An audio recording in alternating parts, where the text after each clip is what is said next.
जिस आरडीजी के कारण मुख्यमंत्री महोदय अपने कुछ मंत्रियों को लेकर दिल्ली तो गए, दिल्ली जाकर उस प्रस्ताव को लेकर ना तो आदरणीय प्रधानमंत्री जी से मिले, ना माननीय वित्त मंत्री, बल्कि वहां जाकर कांग्रेस नेताओं से मुलाकात की और 20 फरवरी को होने वाले इस राष्ट्र विरोधी कृत्य को अंजाम देने की जिम्मेवारी उस राष्ट्र विरोधी गतिविधि में शामिल लोगों को हिमाचल सदन में पना दी।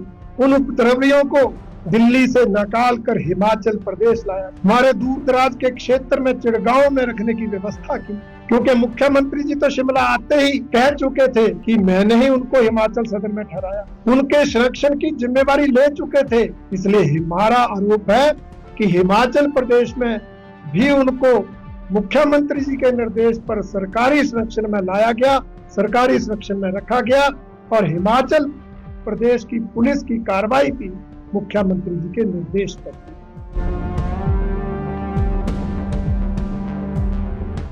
तय कार्यक्रम के अनुसार मुख्यमंत्री महोदय अपने कुछ मंत्रियों को लेकर दिल्ली तो गए, परंतु दिल्ली जाकर किया क्या? जिस आरडीजी के कारण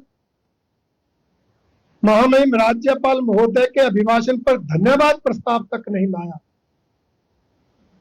जिस आरडीजी के मुद्दे पर परंपराओं को तार तार किया, दिल्ली जाकर उस प्रस्ताव को लेकर ना तो आदरणीय प्रधानमंत्री जी से मिले, ना माननीय वित्त मंत्री,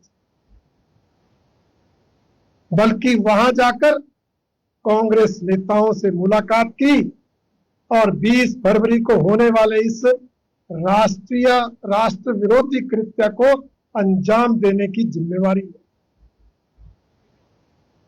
और हम सब ने देखा उस राष्ट्र विरोधी गतिविधि में शामिल लोगों को हिमाचल सदन में पना दी। हिमाचल सदन में जहां खुद मुख्यमंत्री रुके थे ताकि वहां कोई उनको गिरफ्तार ना करने, कोई उनको पकड़। पुलिस आई भी तो अधिकारियों के माध्यम से वापस हुई और फिर उन उपद्रवियों को दिल्ली से निकाल कर हिमाचल प्रदेश लाया। हमारे दूर दराज के क्षेत्र में चिड़गांव में रखने की व्यवस्था की, सरकारी संरक्षण में वहां तक ले जाकर वहां उनको ठहराने की व्यवस्था हुई और दिल्ली पुलिस जिसने मामला दर्ज किया था वहां भी पहुंची, उनको गिरफ्तार करके वापस ले जा रही थी तो हिमाचल पुलिस ने रोककर जिस तरह से हिमाचल प्रदेश को शर्मिंदा किया आप सबने देखा।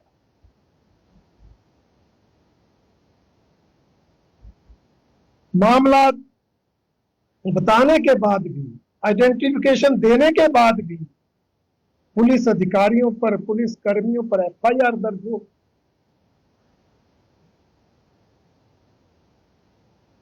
अदालत से परमिशन मिलने के बाद दिल्ली पुलिस तो उपद्रवियों को ले गई, परंतु पीछे कई प्रश्न छोड़।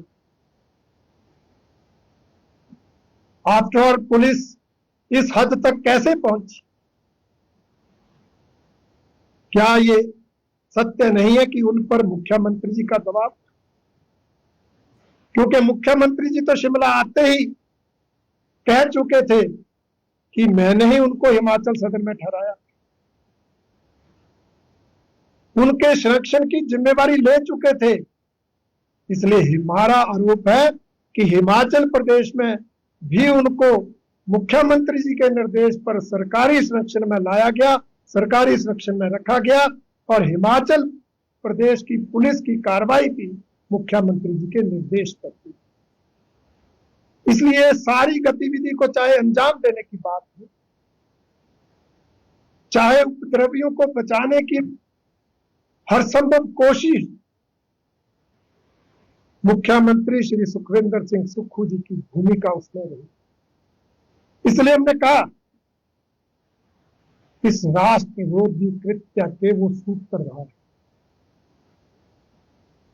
हमने शुरू से कहा था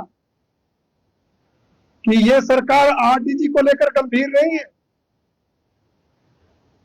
ये आरडीजे के मुद्दे पर राजनीति कर रही है, सिर्फ राजनीतिक बयान दे रही है, सदन में चर्चा भी राजनीतिक उद्देश्य से ला रही है। और यह घटनाक्रम साबित करता है कि हमारे आरोप सत्य थे। इन्होंने राजनीतिक उद्देश्य से ही आरडीजी पर चर्चा की, परंतु दिल्ली जाकर हिमाचल के हितों की पैरवी करने की बजाय अपने हाई कमांड के निर्देशों को मानते हुए इस राष्ट्र विरोधी कृत्य को अंजाम दिया। इसलिए इनके लिए हिमाचल के हित सर्वोपरि नहीं, इनके लिए प्रदेश की जनता सर्वोपरि नहीं। इन्होंने प्रदेश की जनता को, सदन को, प्रदेश को गुमराह करके इस राष्ट्र विरोधी गतिविधि को अंजाम दिया। उस राहुल गांधी जी के निर्देश पर एक और उस कृत्य को अंजाम देने में भूमिका अदा की, और दूसरी तरफ राहुल गांधी के गुंडों को बचाने के लिए हिमाचल प्रदेश की पुलिस को गुंडागर्दी करता है। इसलिए भारतीय जनता पार्टी मानती है कि बहुत ही गंभीर मसला है। इसलिए हमारे नेताओं ने महामहिम राज्यपाल महोदय के माध्यम से ज्ञापन भी भेजा, और हम चाहते हैं कि इस सारे घटनाक्रम की जांच तो किसी केंद्रीय एजेंसी से हो ही, परंतु इसमें मुख्यमंत्री और मुख्यमंत्री के कार्यालय की भूमिका की भी विशेष रूप से जांच हो।